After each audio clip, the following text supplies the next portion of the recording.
Well, good morning, everyone, and welcome back to AJ117, Introduction to Terrorism and Homeland Security. My name is Tony Farrar, and of course, I am your instructor for this semester. So, this week's lecture is going to cover Chapter 15, where we're going to take a look at terrorism, intelligence, homeland security, and the future of terrorism. So we'll look a little bit, we'll talk about combating terrorism in the future. And we're going to start off looking at some data, some trends in terrorist activities. Now, you don't have to remember all of these numbers, but we'll go through it so that way you'll have an idea about some of the data, some of the trends as it relates to terrorism. So a little bit to cover, so let's go ahead and just jump right into our lecture for this week. So at this point in our discussions that we've had on terrorism, some variation of the phrase after the events of September 11th has been used in several of my lectures, right? Throughout a lot of the lectures. And nearly 2 decades later, that day still figures or stands strongly in this country, as well as myself, that continues to inform foreign relations, domestic policy, law enforcement, and everyday life, including travel, internet practice, and more. And it's led to wars that continue, to suspicions that linger, and even to some petty personal annoyances that kind of continue to persist, right? Like airport security checks. I'm sure you love those. But it's something that's kind of gone on, and it kind of all started with, again, that 9/11 thing, right? And, it's also something that's, happened in the past, yet it still manages to shape perceptions about what the future of terrorism is going to look like. Many citizens of this country and many policymakers as well continue to see terrorism as something that may be best prevented by increased security measures and traditional methodologies, such as target hardening of specific locations and use of new technology to enhance airport security, targeting radical Muslims both home and abroad for surveillance, and focusing intelligence on the same networks of informants, couriers, and organizations that have been major players over the past 2 decades. However, just as policy and intelligence related to terrorism have evolved, so too have the terrorists themselves.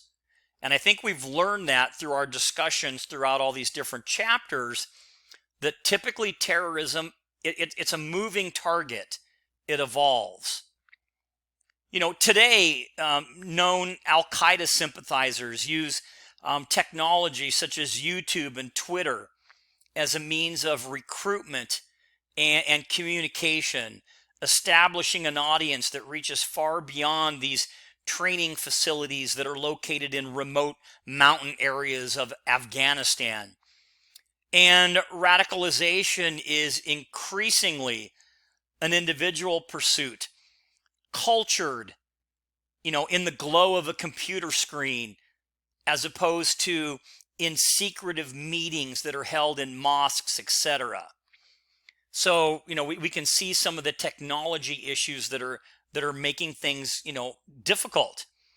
And the availability and affordability of weapons or elements used to assemble weapons have made them accessible to just about anyone who really wants to obtain them, further widening the pool of potential terrorists. And furthermore, intelligence methods that may consider to have been effective at uncovering terrorist plots have met with kind of an uproar from civil rights groups or privacy advocates in recent years, limiting how information can be obtained and according to some, the ability to secure our country against certain kinds of attacks. So these are just a couple of examples of how perceptions of terrorism and related intelligence have evolved over the past decades.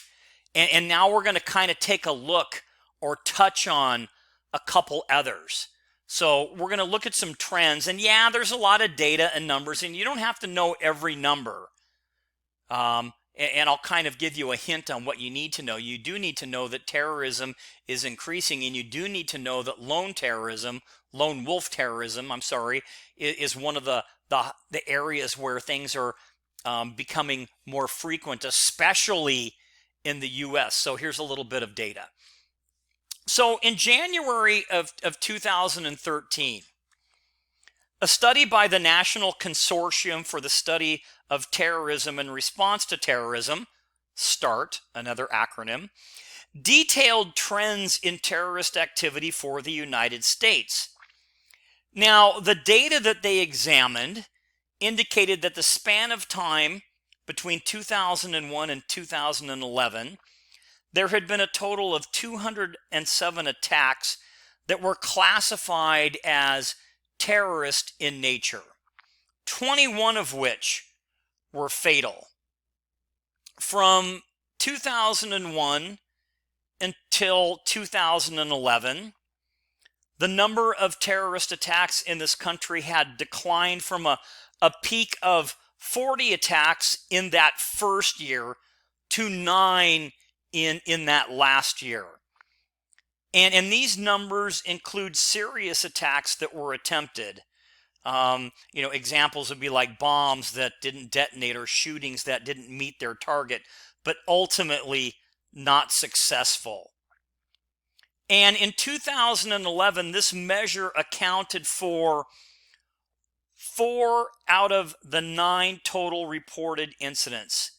The study also included a kind of a broad definition of terror attacks, encompassing murders, of abortion clinic personnel, and a shooting in 2009 of a guard at the National Holocaust Museum. So a lot of data to kind of think about, right?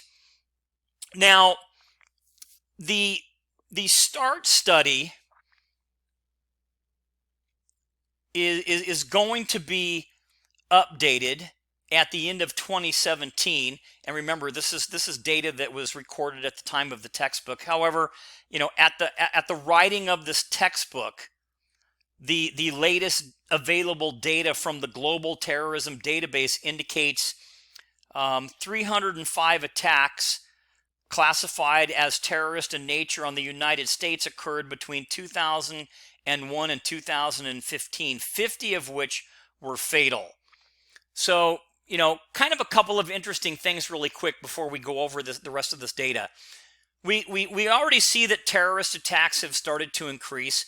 We see that New York and California have had clusters of multiple attacks. And we also see that explosives and bombs are the primary weapons. So as I said a minute ago, this study, again, is going to be updated, and it's updated right now, actually, but at the time of this textbook, it was to be updated. And the database, again, indicates 305 attacks classified as terrorist in nature on the U.S. between 2001 and 2015, 50 of which were fatal.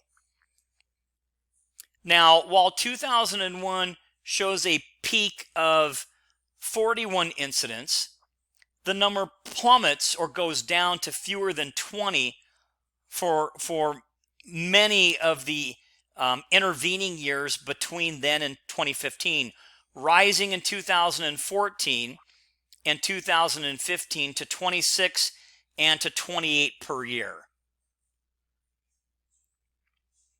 So the data also shows from 2001 to 2015 that businesses are still the primary targets with 76 attacks, followed closely by private citizens and property at 73 and governmental targets at 55 attacks. Now, most attacks were carried out via incendiary means, which means like fire or arson,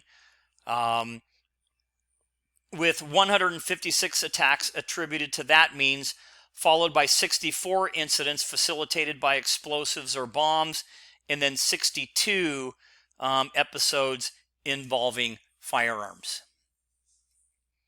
So, interestingly enough, even after we went through all of that data, most of the attacks for that particular time period in the United States were actually carried out by the Earth Liberation Front, followed by 36 attacks by another single-issue terrorist associate, the Animal Liberation Front. Now, Al-Qaeda registered with 4 attacks, although those were obviously the deadliest attacks, right, in recent history, because we're talking about 9/11, the attacks on the World Trade Center in New York, and the Pentagon in Washington, D.C. So, interesting, right? You probably would have thought that really it's going to be, we go back here, we're talking again in the U.S., we have the Earth Liberation Front and the Animal Liberation Front with most attacks. Now, no fatalities, but attacks, right? So burning buildings and doing damage, etc. Al-Qaeda, of course, because of 9/11 here again in the U.S. Now, I included Trends in Terrorist Activities, a website where you can go to, and it lists all of the terrorist attacks up through 2017. And you can actually click on the link, and this is around the world. So if you want to take a look in different parts of the world, this would give you the opportunity to do so, and it will tell you what type of an incident it was. So, unfortunately, data shows preliminarily that domestic extremism is on the rise since 2015. The Anti-Defamation League attributes 65 deaths to this in 2015, and in 2016, this number increased to 69. So I kind of want to make sure that you understand each one of those different types of groups. So again, data shows preliminarily that domestic extremism is on the rise since 2015, and the Anti-Defamation League attributes 65 deaths in 2015 to just 4 domestic movements, okay, including white supremacist groups, anti-government extremists, domestic Islamic extremists, and anti-abortion extremists. And then again in 2016, that number increased to 69, and that was primarily due to the Orlando attack at the Pulse nightclub. Okay, so I just wanted to make sure that we kind of clarified all of that data and who was responsible for it. So globally speaking, the data is very clear. Terrorism is rapidly changing and evolving. In 2014, the number of deaths from terrorism increased by 80% when compared to the previous year. And between 2000 and 2014, there was a 9-fold increase in the number of deaths attributed to terrorism. Now, keep in mind, though, that the majority of this activity occurred in just 5 countries: Iraq, Nigeria, Afghanistan, Pakistan, and Syria. However, there were an additional 6 countries with more than 500 deaths each, and that would include Somalia, the Ukraine, Yemen, the Central African Republic, South Sudan, and Cameroon. So, again, it doesn't happen as much in the West with some of these groups, although, again, remember, lone wolf terrorism is on the rise, and I included another website that you can go to. This is different from the first one. This is ESRI. It's a company based out of Redlands, and it also tracks terrorist activities. So we talked here a second ago, but just kind of to summarize again, most deaths from terrorism do not occur in the Western world. though Islamic State advocates for such operations and has begun to increase its transnational attacks, particularly in Europe and the Middle East. Now, when you're talking about attacks in general, okay, kind of overall, attacks in the Western world increased by 650% between 2014 and 2015. Yet the grim statistics generated by the 9/11 attacks, if we took those out, Western terrorist incidents would only represent a small percentage of deaths attributed to terrorism. But if you're looking for total numbers, Iraq, Pakistan, and Afghanistan have had the highest number of attacks, and Iraq is number one. And there's a chart in your textbook on page 425 that kind of shows you the percentage of terrorist attacks, and you can take a look at that as well. So as I said, attacks in the Western world increased by 650% between 2014 and 2015. Western terrorism is, however, overwhelmingly committed by lone wolf attacks, which account for 70% of all attacks and all terrorist deaths. So, you have to kind of you have to put everything into perspective, right?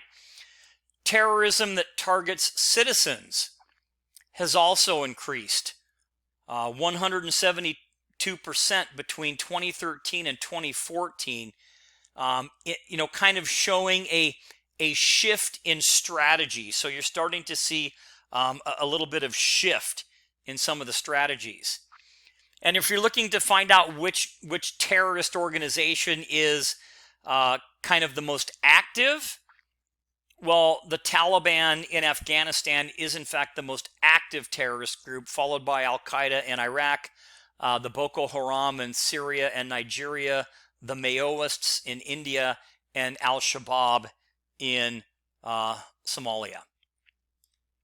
So the implications here are fairly clear.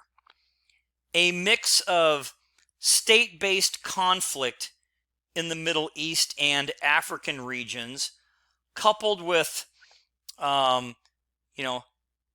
sectarian and religious clashes, continues to drive terrorism in several areas. And unrest in Syria and Nigeria have basically emboldened groups such as Boko Haram and the Islamic State, which combined with the Taliban and Al-Qaeda are responsible for 70% of all deaths from terrorism in 2015. And I have some photos there of the different groups. But again, so this kind of shows you that there's a lot of terrorism happening around the world, and it's not necessarily all in the U.S., right? And we've kind of figured this out. So in these other countries, terrorism is driven by armed conflict, political instability, human rights violations, corruptions, and weak economic environments. But in the West, terrorism is a lot of times driven largely by socioeconomic factors like unemployment, drug crime, immigration attitudes. Though, keeping in mind, radical Islamic jihadist doctrine also plays a role in all of this as well. So a lot of data, I understand that. But again, you just need to understand that terrorism is definitely increasing, and we're starting to see a lot more lone wolf terrorism, and homegrown terrorism. So with that said, let's take a look at homegrown and lone wolf terrorist, and we'll look at a couple of examples. So in the United States, this trend has been relatively easy to spot. The last few major attacks that have occurred in the U.S. were carried out by these so-called homegrown terrorists using lone wolf terrorist tactics. And we'll define some of this in a moment. And if you remember, we covered some of this in chapters 1 and 5. If you want to look at, get a little bit more information or a refresher on homegrown and lone wolf terrorism. But the term homegrown terrorist refers to extremists who are legal U.S. residents or even citizens and who are linked to or inspired by a specific, often intolerant ideology. Now, this ideology may be motivated by political or religious sources and may be centered in domestic or foreign movements. Indeed, some of them have made connections with well-known international terror groups like Al-Qaeda or associated movements. But these individuals may receive ideological encouragement, but not financial or material support, making them basically ancillary to the primary group, like kind of secondary, right? Or kind of an offshoot, which makes them very difficult to detect by intelligence or law enforcement services. So because they're sort of independent and they don't receive, material assistance from these other organizations, they're hard to track. Now, they might get some of their ideology from these other groups, but again, they're not getting financial backing or material backing.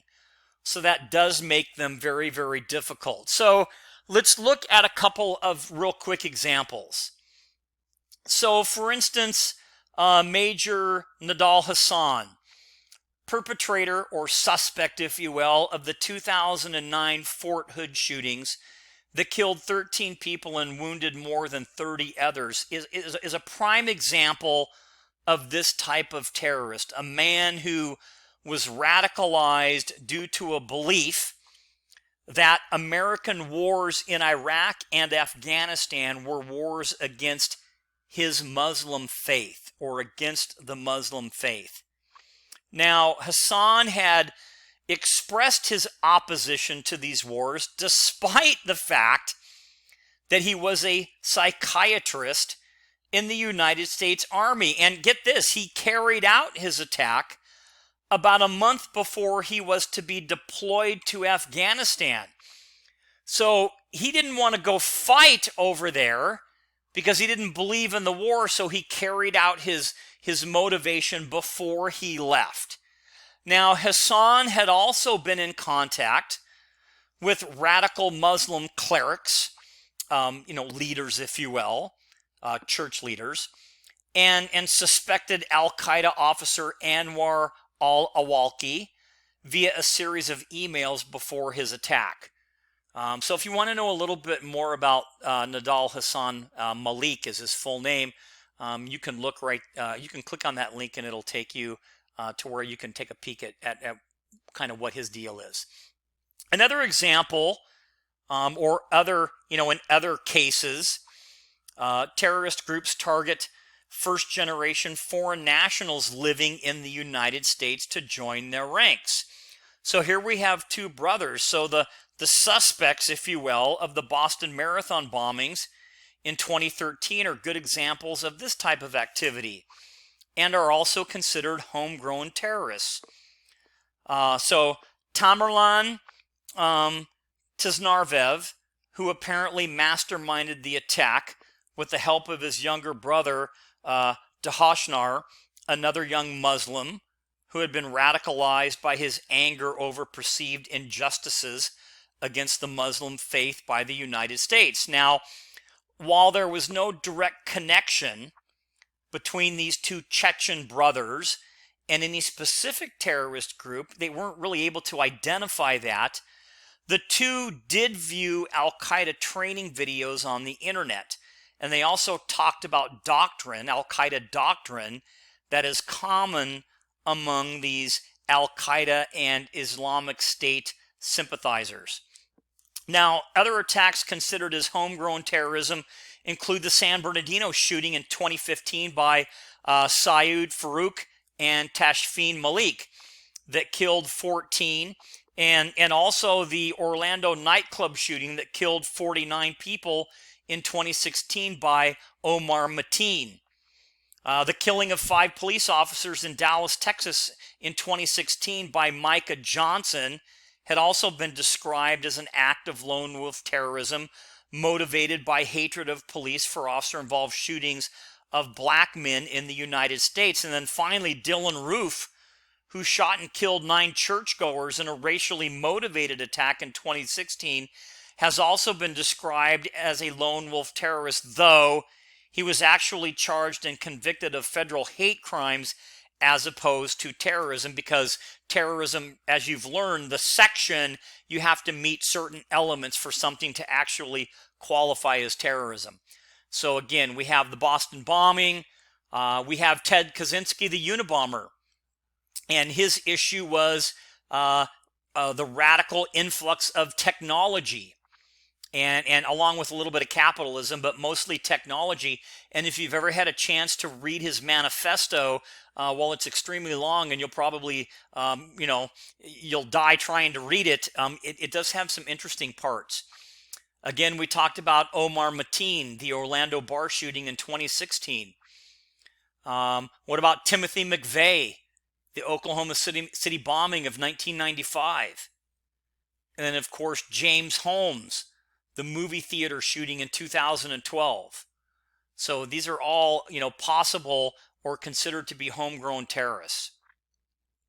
Okay, so with all of that said, why are some Muslim Americans, why do some Muslim Americans identify with these different terror groups? Well, the first reason we've kind of already talked about. They believe that the American presence in Iraq and Afghanistan is basically an affront, kind of a disrespectful to Islam, and a direct attack on Muslim nations and their people. Also, the second reason would be that, they have access to such groups via increased connectivity. So the internet and various social media platforms have allowed U.S. residents to reach out or to be recruited by these extremists, around the globe and around the clock, gaining access to ideologies, philosophies, propaganda, and even different methods of violence. And along with that would be, access to training and operational support, although not as simple as, a Google search can be found online for those, kind of seeking it. In the United States, such homegrown terrorists have largely kind of flown beneath the radar. Many have no criminal records, and while their European counterparts tend to be more socially marginalized, it's more likely that American-grown extremists come from a broad variety of educational and also socioeconomic statuses. So, again, you've got all these different things that kind of lend themselves to this homegrown and lone wolf terrorist type things.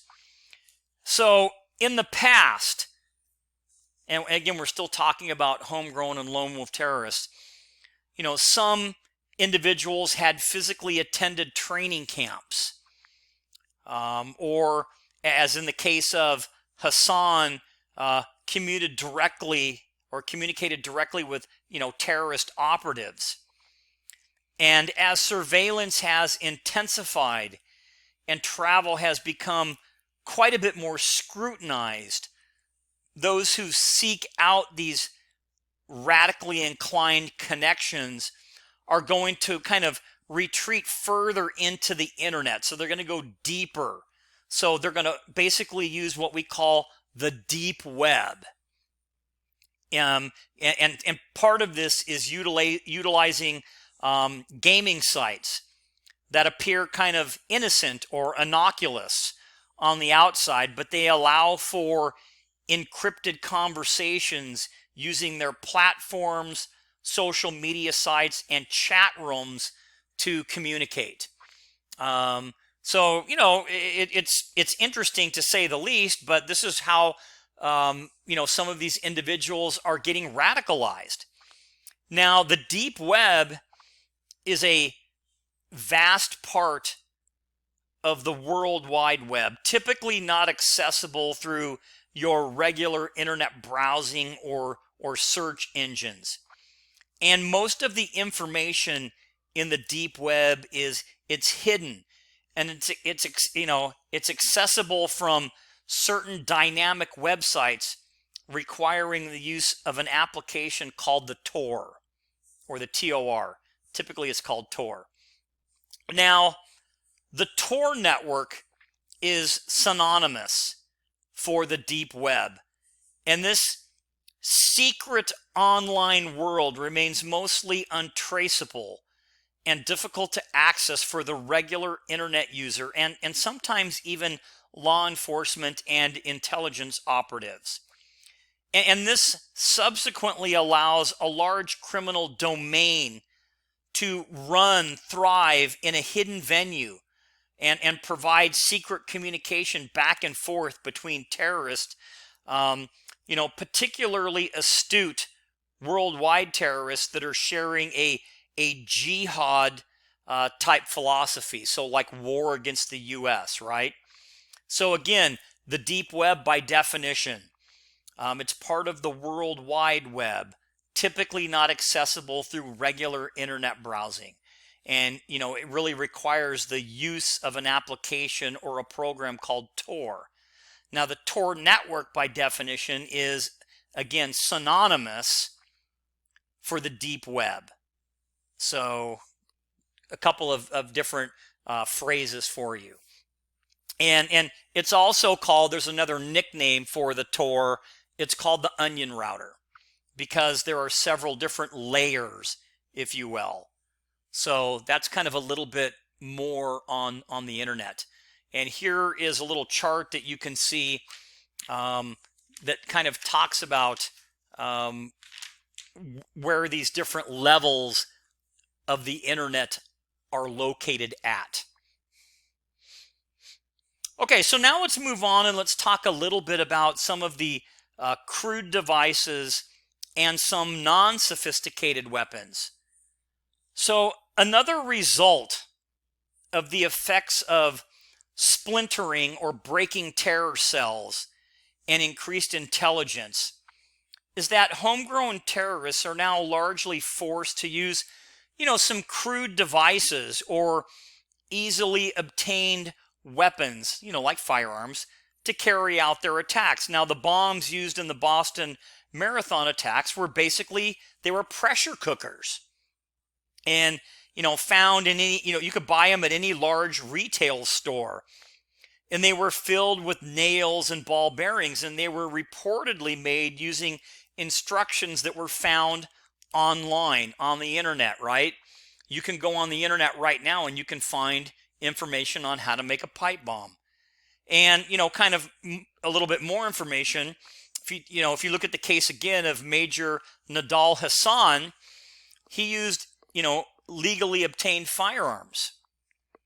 And other terror attacks in the past few years have utilized vehicles as weapons, as well as a litany of homemade explosives.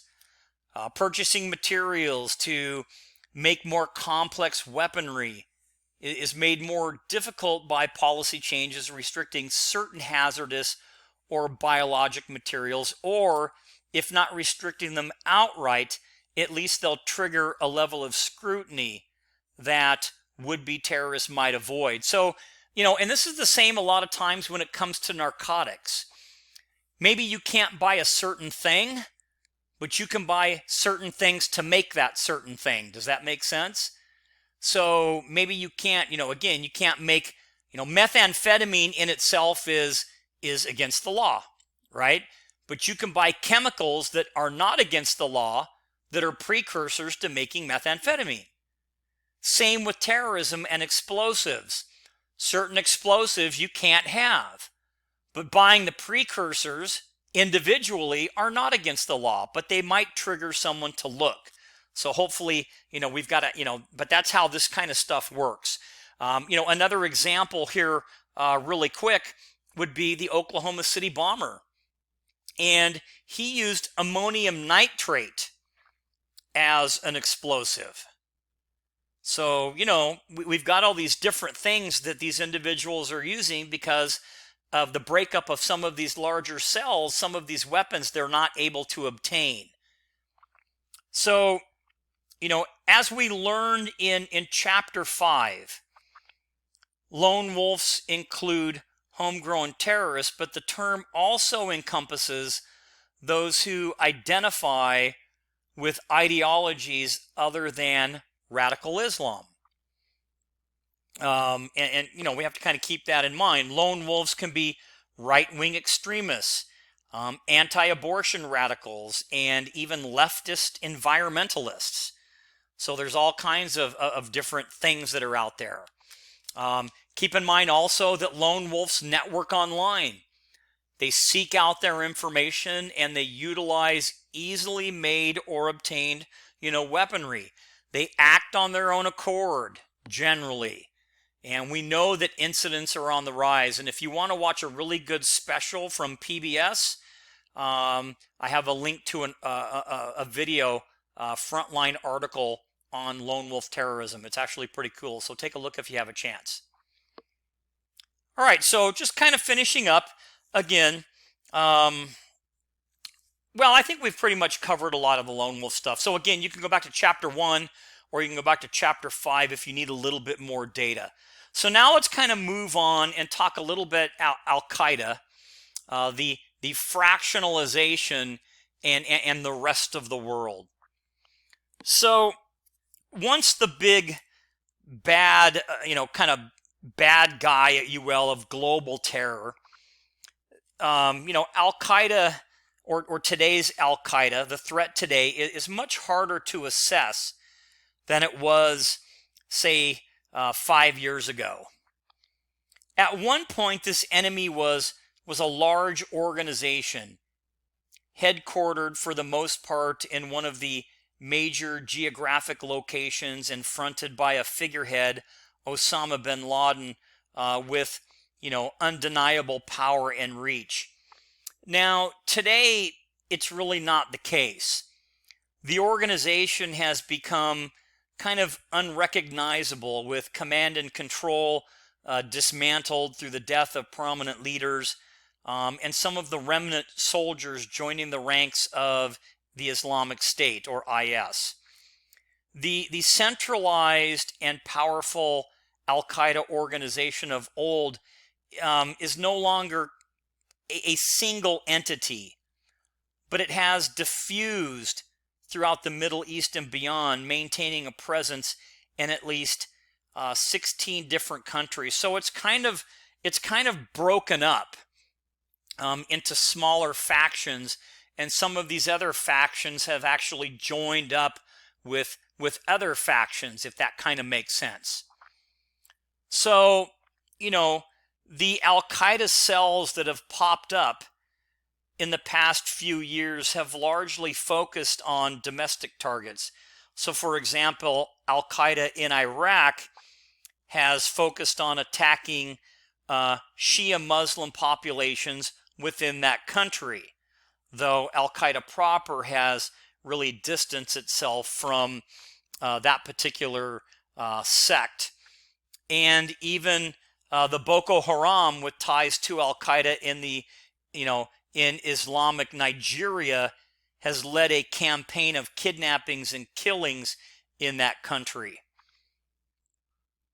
Now, the continued and current unrest in the Middle East is yet another factor in promoting the disfusion of Al-Qaeda organizations and philosophy. In late April 2014, Al-Qaeda chief Ayman al-Zawahiri made that clear in an audio recording where he expressed support for the Muslim Brotherhood in the midst of a violent crackdown by the army-backed government in Egypt. And he also urged unity among rebels in the fight against Syrian President Bashar al-Assad. And he characterized both conflicts as a fight for marginalized Muslims, meaning those that are just kind of like going with the flow across the globe, stating that the duty of every Muslim is to deter the aggressor by any means, and especially the oppressed Muslims of the Middle East. And I put in a couple links that talk about kidnappings of America and jihad against the against the U.S. So again, Al-Qaeda chief Ayman al-Zawahiri supports the Muslim Brotherhood in Egypt, encouraged these rebels to fight against the Syrian president, and he further encouraged the kidnappings and extortions of Americans, which really is an easy task for some of these splinter groups to kind of carry out. So now let's kind of shift gears a little bit and let's talk about transportation hubs and other terrorist targets. So since 2001, much of the attention on the potential for terror attacks has focused on transportation hubs, and that kind of makes sense. It is not a problem peculiar to America. Aviation travel in particular has been an emphasis for policy and practice related to terror prevention. Toughened security standards around the globe have been largely, successful. Commercial aviation is, a front-loaded access system, and screenings and security checkpoints have been difficult for would-be terrorists to overcome in the past decade and a half. Now, that's to say that the system is not, impenetrable, because we can look back at, of course, 9/11, and we can also look back at, in 2014, there was a California teenager who scaled the fences at San Jose International Airport and climbed into the wheel well of an awaiting jet destined for Hawaii. Now, the fact that he was able to access a commercial jetliner fully undetected really raises questions about perimeter security of airports, and suggests that physical access or from airport perimeters may be a vulnerability that terrorists might attempt to take advantage of in the future. So we really have to kind of think about that. Also, ground transportation targeting by terrorists has remained a point of easy access. So ground transportation targeting by terrorists, in that same time period, however, again, remained a point of easy access for terrorists. Buses and trains were struck 1,800 times between 2001 and 2012, killing just under 4,000 people. And such modes of transportation are really difficult to secure. There are far too many access points along bus routes and in train stations, etc. And while closed circuit or closed caption, if you will, TV security has proven to be somewhat effective in deterring certain types of attacks, suicide bombers inherently, are inherently unconcerned with having their actions traced on camera. And intelligence and security awareness among the general public seem to be the most important factors in, deterring such an event.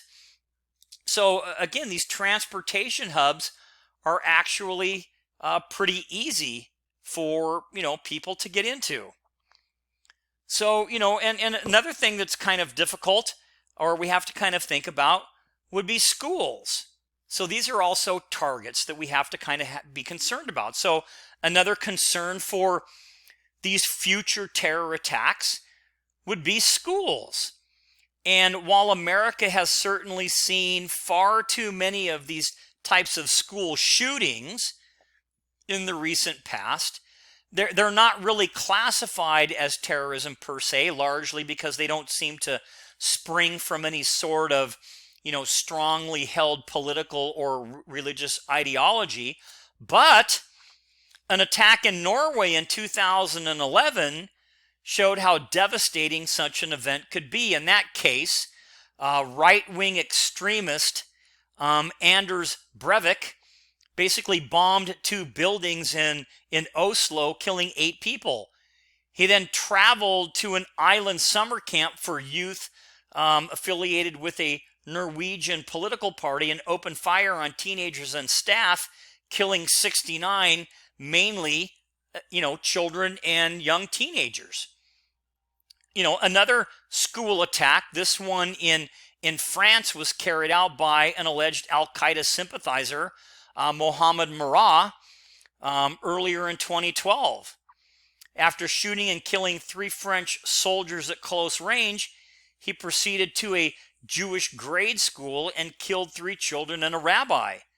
And both of these attacks kind of illustrate, as does, the Newtown school shooting in December of 2013 here in the U.S., how easily a lone wolf style type attacker can infiltrate a school or any type of educational or recreational type area. And then one other really horrific case, and they don't talk about it, I believe, in your textbook, would be that of the Beslan school shooting. And I would suggest that you can go on YouTube and you can look at some videos. In this particular case, the terrorists took over a school. There were hundreds of kids and teachers inside there, and they actually rigged up explosives all around. And it was really a mess when it was all over. They ended up trying to raid, to get into the school, to take down the terrorist, and many people were killed. I don't really remember the number. Okay, some other things that we need to kind of think about would be other random targets for a terror attack. Where might those be? Well, another random one was the Westgate shopping mall in Kenya, which was the site of a mass shooting in September of 2013, where well-organized members of Somalia's Al-Shabaab entered the shopping center and began shooting randomly at victims, encouraging Muslims to identify themselves and get out of harm's way. 63 victims were claimed in that attack, or killed in that attack, at a site that wasn't particularly symbolic or strategic, except that it was located in Kenya, a country that had invaded Somalia back in 2011. So again, shopping malls. So these are random targets that we have to kind of think about. They're hard to predict, and they're difficult to prevent. Again, these are things that we just have to really think about. These are kind of soft targets. We know the difference now, hopefully, between a soft target and a hard target. Okay, so what about now attacks on infrastructure? So we've looked at, transportation hubs. We've kind of taken a look at some other type of areas, but now let's look a little bit more at critical infrastructure. So as discussed in chapter 12, America is vulnerable to a variety of attacks. However, none is more concerning than a cyber attack on our critical infrastructure. And much of our national infrastructure, including things like water systems and power grids, gas pipelines, nuclear power functions, and financial and communication networks, was built long before the specter of terrorism was a consideration, and really contains less than desirable defenses against potential attacks of terrorists. And many, infrastructure companies have been identified with weaknesses such as, easy online access to critical operation systems, unsecure or easily guessed passwords for major controls, and, weak credentialing standards. However, experts, warn that many industries have become complacent when it comes to the potential for cyber attacks. Better security protocols and isolated or offline control systems should be far more common than they currently are. And many believe that it may take a massive breach into U.S. critical infrastructure in order for us to kind of spur some action. And rather than focusing on attacks that might stem from, let's say, weapons of mass destruction, it might be more prudent to assume that this next terrorist attack might be kind of a cyber attack, right? So again, policy and preparedness, have talked about these targets, but few security measures have really been taken in regard to our vulnerabilities. And these private companies may not disclose attacks, in order to maintain their public image. So they're not going to just put stuff out, oh, by the way, we got hacked. Oh, by the way, we got hacked. Oh, by the way, we got hacked, because maybe you won't deal with that company anymore, right? So that's one of the reasons for them kind of hiding that. And again, primarily companies they're complacent regarding online access and cyber attacks. Now, not all. I think we've gotten a little bit better, actually. So with that said, what about the media? So what is the role of the media? And this is important that we talk about it, because the media does have a huge role. So terrorism, honestly, would not exist without the media.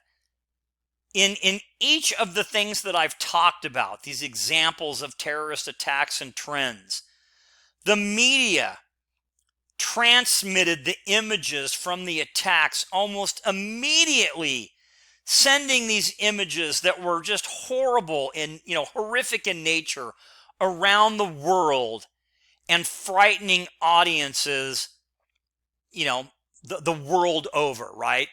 So it's quick. And such is the intent of terrorism, to cause terror on a global scale and to basically intimidate or coerce a population.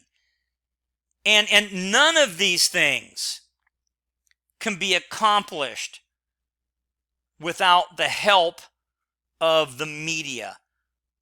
Populations cannot be intimidated if the news of the event meant to intimidate them doesn't reach them, right? And that kind of makes sense. As such, modern terrorism is essentially a media phenomenon, both transmitting the news of such events to the public and also influencing the behavior of the terrorists themselves. For example, Al-Qaeda literally had a media advisor, American-born Adam Gadon. And Gadon advised the organization on strategies to maximize their media exposure, including timing releases of videos strategically after elections, and how to exploit the coverage of the 10-year anniversary of September 11th in 2011. And he also offered Osama bin Laden analysis of the various news networks in the United States, criticizing Fox News and mentioning the perceived neutrality of MSNBC. So the news media has also stoked feelings of fear and apprehension after terrorist attacks. On the one hand, it's what audiences demand, right, to a certain extent. On the other hand, it plays directly into the goals of the terrorist, serving as a mouthpiece, if you will, for groups looking to instill fear into the consumers, meaning us, the people that actually watch.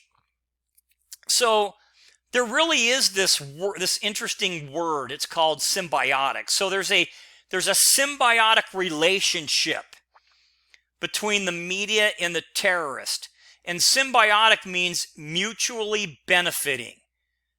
Because the news wants the story, and the terrorists want the news media to put out the story.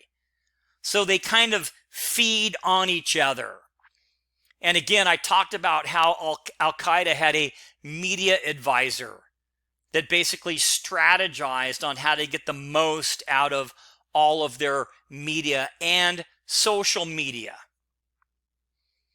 And, kind of interesting, when we talk about a couple of other cases, additionally, the news media can affect individual terrorist behavior, giving them the tactical information in ongoing situations. And in one case, during an airline hijacking, the BBC, which is the British Broadcasting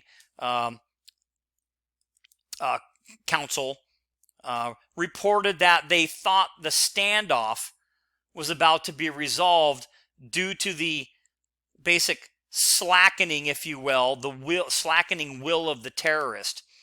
And the hijackers, hearing this, actually killed the pilot of the airline they had overtaken and threw his body onto the tarmac in full view of the cameras to send a message that indeed there was no slacking, if you will. So they were listening in. So the news can sometimes, you can get a different result. Now, as a result of this, Dan Rather, a famous newscaster, recommends that news organizations tread carefully and emphasize the human elements of any terror attack. For instance, focusing less on the gruesome details and more on the small acts that prove the resiliency of the population that might be under attack, like the four-year-old in the Westgate Mall attack in Nigeria, who stood up to terrorists who injured his mother, or the scores of volunteers at the Boston Marathon, the bombing in 2013, who rushed to the aid of all of those that were injured, saving lives with their quick response. So, talking a little bit about the Boston Marathon, the events of the Boston Marathon highlighted how the media can be manipulated by the terrorists, but rather how the media can be misled, or can mislead the public. So in the hours after that attack, many news outlets pulled their information from Twitter, taking information that ordinary citizens tweeted from what they heard on police scanners or from what they thought they saw or heard.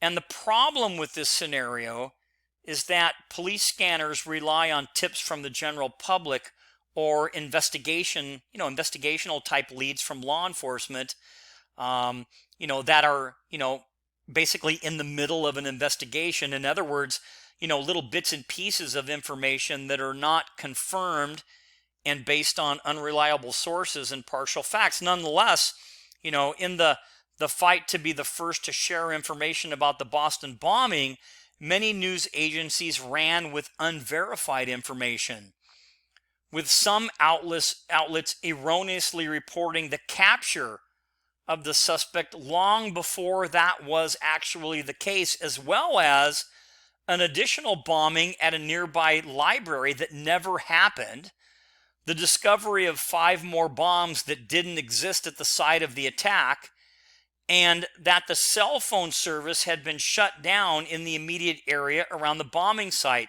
when in fact it really never happened like that. And these errors prompted then President Barack Obama to make a strong statement aimed at the media following the arrest of the two brothers involved in the attack.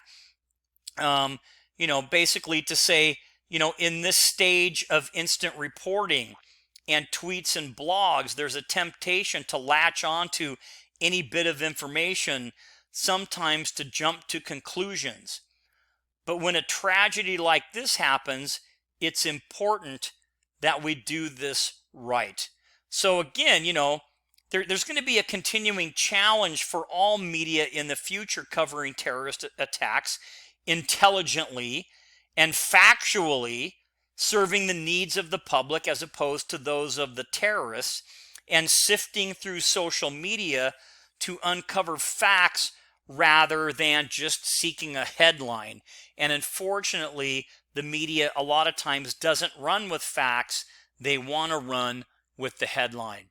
And here is a little bit of, kind of a poster that I found that really talks about, information that was put out erroneously, talking about the media under attack. Okay, so we're going to finish up with talking about strategy, policy, and beyond. So there really is no one-size-fits-all approach to terrorism prevention. Now, given the history of terrorism, the current paradigm of the Middle East unrest, and the always volatile, fluid nature of the issues and players at stake, it stands to reason, again, that there's no one-size-fits-all approach, if you will, to terrorism prevention. Attacking and destroying the command and control and communication functions of Al-Qaeda have certainly kind of stemmed their capability to implement a large-scale attack, but has splintered the group geographically, allowing for the growth of ruthless Islamic State groups and also hard-to-detect lone wolf operatives. And U.S. counterterrorism success requires that a long-term strategy be employed to address threats posed by these future generations of terrorists. So based on our current understanding of the issues surrounding terrorism, the U.S. really does have a lot of work to do beyond its current, counterterrorism efforts. So what can we do to really improve? Well, first we could reevaluate our intelligence programs that collect mass amounts of data. Number two, we could ensure that the investigations, the interrogations, and operations are in line with current human rights practices. We could continue to refine emergency response plans to adapt to smaller scale incidents. Talking about things like the Boston bombing and things like that. The Middle East could, be carefully and continuously monitored, especially in problematic countries like Iran and Syria. We could focus on individuals as well as known terrorist groups. We could, engage the public. Because the public, there's a lot of information that people have or that people see. We could also evaluate U.S. progress in counterterrorism strategies in the years since 9/11. So we need to kind of, again, we're looking at a moving target, things that are different. So, kind of finishing up a little bit here. Terrorism attacks the fabric of our society, destroying mutual trust, respect, and security that we rely on to communicate with each other, conduct commerce and business, and understand cultural, social, and religious differences. Terrorism is what we call emotive, meaning it arouses intense emotional feelings. So it really is important that we really understand, what we're dealing with and to what level. So just to kind of finish it up, I want to leave you with kind of an interesting thought here. So there's a term out there called ethnocentric. And ethnocentric, by definition, is the belief that one's own culture is superior to all others. And it often contributes to fear of other people from other cultures. So based on what I talked about earlier, we have to kind of keep this, keep all of this in mind, right? When we react in such a manner, meaning that we don't understand different cultures and we're not, we don't take, the last 7 or 8 things that I talked about, those points, if we don't use those, if we react in a manner where we're not, being fair across the board, we start to see things through our own rose-colored glasses, and we become a little bit of this ethnocentric, believing that our own culture is superior to others. And the most troubling perspective associated with terrorism is not the attack, but rather how we as a nation and a society react to the next major incident. Will we be more willing to give up those individual liberties and personal safeguards that define our way of life in lieu of some additional security? Will our fear be so crippling that we will no longer venture outside of the confines of our own house or city? Will we be so afraid as to not get together in groups for fear of another bombing? Or will we be strong enough to embrace those tenets of our nation that have endured the test of time? So remembering that terrorism often targets innocent civilians in an overt attempt to create fear and change, governmental policy, etc., it will be the manner in which we cope with the next major attack that will define whether or not terrorism succeeds. Historically, terrorism is a relatively minor blip on the litany of things that have killed, maimed, and basically injured mankind, across or around the world.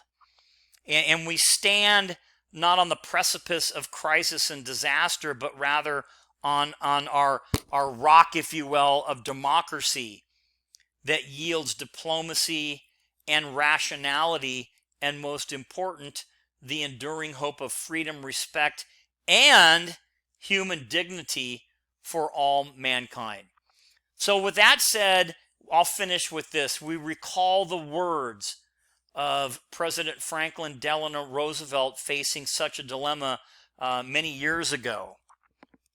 The only thing that we have to fear is fear itself. Nameless, unreasoning, unjustified terror which paralyzes needed efforts to convert retreat into advance. So with that being said, that's going to conclude our Chapter 15 lecture on terrorism, intelligence, and homeland security of the future, and also combating terrorism in the future.